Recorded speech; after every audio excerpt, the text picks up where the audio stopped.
Now, as of this morning, bonds have hit a new all-time high of 8 million GP for a single bond. Now, Oldschool Runescape bonds have slowly been going up over time, but this year in particular, they have jumped up a large amount. So we're going to be covering that and more in this market analysis. Now, this morning I was perusing GE Tracker, looking at the usual suspects, and at around 7 a.m. I noticed that the bond hit 8 mil. Quite a milestone. If I look back at the all-time view, bonds are historically going up over time with some seasonal fluctuations as well. Back in 2017, you could pick up a bond for about 2.3 mil, and now it's going to run you nearly 4 times that amount. Now, why do bonds go up over time? Well, there's a couple factors. One is simply the inflation of the Oldschool Runescape gold piece. As more gold pieces come into the game via alkene, monster drops, or even from shops, the value of the gold piece goes down a bit and it requires much more of it to purchase items. Now that applies to everything in game, but it's more obvious with something like a bond. Because the bond gives you membership and requires real life currency to buy them, its relative value stays the same over the years, so its price increase is mostly just due to inflation and not other in-game factors. But with that said, there was one update in the game that did have a significant effect on the bond price and actually pushed the price upwards quite a bit, and that happened back in May. Now, what happened back in May? Well, there was a membership price increase, and not only for membership, but also for bonds. And that's the first time the price of the bond in US dollars or wherever you're from actually went up. So I think they increased it by like 25% or something, and that directly reflected in the price of the bond within the month. So even though the bond price crashed a bit after the summer, the damage is still done, and that's why I think the bond prices have gone up about 20% higher than last year's peak. The last time we had bond prices relatively this close was back in December of 2020, where they reached about 6.8 mil. But now we're at 8 mil, and honestly, how long until we have a 10 mil bond? Kind of crazy. Oh my god. Look at it. Look at oh my god, the colors, dude. That is amazing. Well, it's finally that time of year again where I can put cute little Santa hats on my RuneScape figurines. And you can too, thanks to today's video sponsor, Crumb, the content creator. Now, Crumb has been a supporter of the channel for a while now, and he can do that because he sells these really high quality resin cast models, all in the likeness of some of the most beloved RuneScape characters. I've owned these for over a year now, and pretty much everyone who comes in my room and picks them up notices how heavy they are, the quality of the model, and the paint job. There are resin cast versions of Vorkath, the King Black Dragon, Jad, or even Zuck. Pro tip, you don't even need an Infernal Cape to own Zuck. So if you're interested in picking up a fun RuneScape Christmas present, now's a great time to grab one and still have it arrive by Christmas. Also, don't forget to use my code FLIPPING at checkout to get 20% off your purchase this week only. And thanks again to Crumb for sponsoring the video. Now, one really interesting item this month has been the Imbued heart, an item that normally holds a pretty consistent value due to the fact that it's such a rare drop from Slayer. I mean, not many of these come to the game, but over the last month we have seen a significant increase in the price of the Imbued heart. Ever since September, it has been slowly increasing until around mid-November, where all of a sudden it jumped up 10 mil, where it's remained pretty steady at around 40 mil ever since then. Now, this has actually been caused by a potential future update that would add in an item called a saturated heart. The saturated heart would be an upgrade to the Imbued heart that would allow you to boost your magic level by even more, which is why the Imbued heart has jumped up this much. If you look back at the all-time view, the Imbued heart is at pretty much an all-time high now, back to the post-raids crash, and may likely jump up more as the actual update comes nearer. Now, in a similar vein, we have the Nihil shard. Now, back in October, the Nihil shard was worth around 3,000 each, but as of November, it jumped up to a peak of 6,500, and it's still remaining pretty steady at around 5,000. Now, this is once again due to a potential future item called the Magister's Brew. The Magister's Brew would be an upgrade to the Ancient Brew, which has jumped up a lot as well. If you look back at the Ancient Brew price history, they were down to under 1,000 each. Not many people use these. They're only used in extremely niche circumstances. But ever since around November 10th, they have pretty well tripled in value in anticipation for this new item. Now, although this blog post has increased the price of certain items, a few items I think have actually been negatively affected as far as their price. If you have a look at the bow of faerdhinen, this item has lost a lot of value the last few months. Back in September, the bow was worth 200 mil plus, and now it's worth 130 mil. And week over week has just continued to crash. So why is the bow of faerdhinen losing so much value all of a sudden? Now there's actually a couple factors, but one of the bigger ones I think is once again the addition of a potential new item called the Bloodletter Bow. Now this would be a new ranged weapon, once again coming from this new mysterious update that we don't know too much about yet. And this item would in some ways compete with mid to late game ranged weapons. So I think there is some anticipation that the Bloodletter Bow might take away some of the usefulness of the bow of faerdhinen, because it's certainly not going to make it more valuable.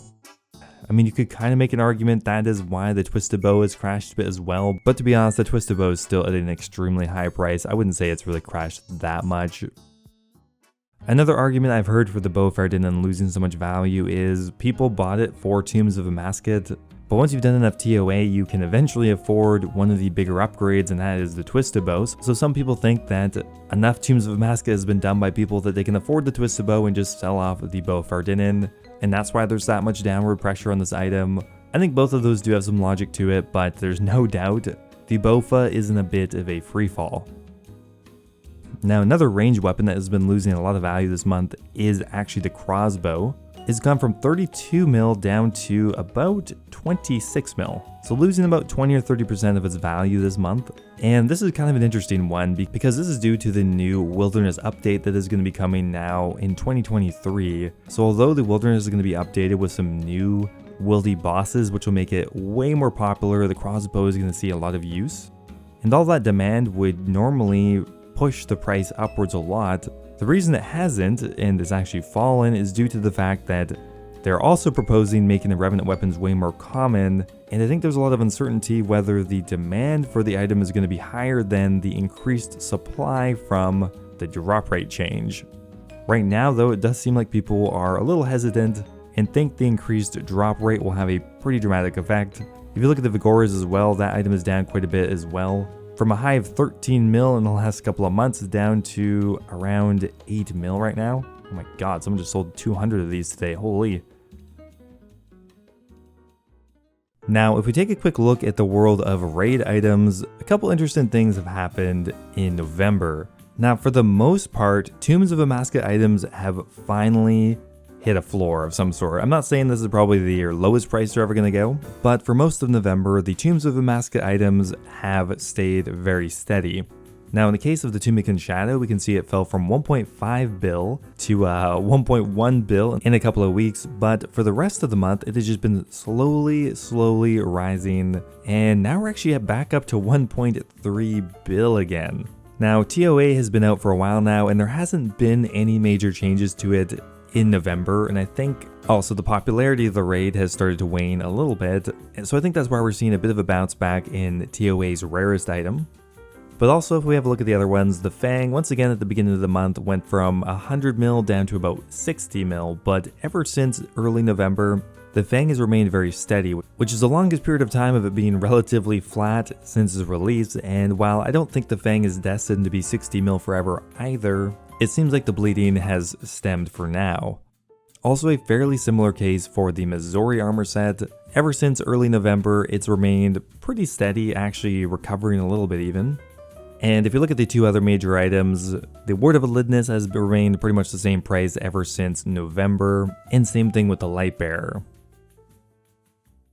Now, another raid item that has retained a pretty impressive amount of value is the Dex Prayer Scroll. Ever since the Tombs of Amascut, it has tripled in price, and that's pretty much where it still remains. 36 mil for one of these things now, where pre-TOA, it was about 14 mil. Now this Raids 1 item has been affected much more because it is a consumable item. It's not resellable unless you just don't use it. So that's been majorly affected, and the same deal for Raids 2, but with the Avernic Defender, a pretty similar graph actually between the two. The Avernic has lost a bit of value since its peak, but still, I mean, it went from 40 mil and it's still worth double that as of a few days ago. Very, very impressive. Again, with just less people doing the Theater of Blood, the individual value of the items have gone up so much. I mean, it's an excellent time to make money with PVM right now, with Tombs of Amascut 500 solos being nearly 20 mil an hour, Duo Next being 14 mil an hour, Theater of Blood being upwards of 7 mil an hour, and Chambers of Xeric even being nearly 4 mil. I mean, the money earned from PVM right now is incredibly high. Even Fastani's Nightmare is back up to 3.3 mil, holy. Now the final item I wanted to cover today is one that I was looking at a couple months ago, but the Christmas Cracker is still doing very strange things. If you look at the year view of the Christmas Cracker, we can see a very interesting story. From last Christmas, it went from 20,000, peaking at 400,000 back in the summer. And until recently, it was still worth about 300,000 for a Christmas Cracker. Why are these so valuable? Well, apparently games of chance. Opening a Christmas Cracker does provide a game of chance within Old School. So gambling hosts were buying these up to use as part of in-game gambling, but there's a limited amount of them on the market because they're only really given out once a year. Pretty insane actually, but I mean, we're approaching Christmas now, so that's probably why the price is tanking. In a couple of weeks, they will be dropped in the ground everywhere. Way easier to pick up, but still a very interesting price trend. I mean, look how much more valuable this year it is than any other time in the history of Old School. Anyway guys, that's going to be it for today's video. Hope you guys enjoyed it. If there's an item I missed this month, let me know. Maybe I'll cover it in the next market analysis. Thanks for watching, and I will see you next time.